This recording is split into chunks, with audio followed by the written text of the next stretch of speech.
पर दिया जा रहा है कि अताई करदा है। ये ने तकरीबन तमाम दवाएं और उन्हीं के नाम से देता हूँ। अल्लाह फैज़ कर रहा है।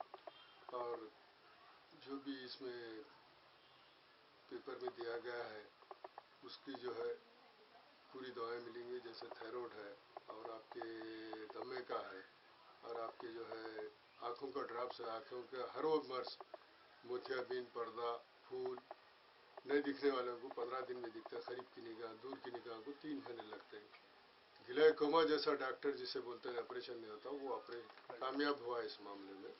अल्हम्दुलिल्लाह तमाम दवाएं मौजूद है अल्लाह के फजल करम से। सब बताया करता है। मैं मेहनत किया हूँ सरकार के पास, उनके हुक्म से, उनकी नवाजिश है, अल्लाह की खैर बरकत है उसमें। अल्लाह शफा देने वाला है, हमारा काम खिदमत करना है, हम कर रहे हैं। जिसमें थायराइड की सिर्फ रिपोर्ट लाना है, बाकी कोई चीज़ की रिपोर्ट की जरूरत नहीं है। अल्हम्दुलिल्लाह अल्लाह का शफा देने वाला, शफा होगा।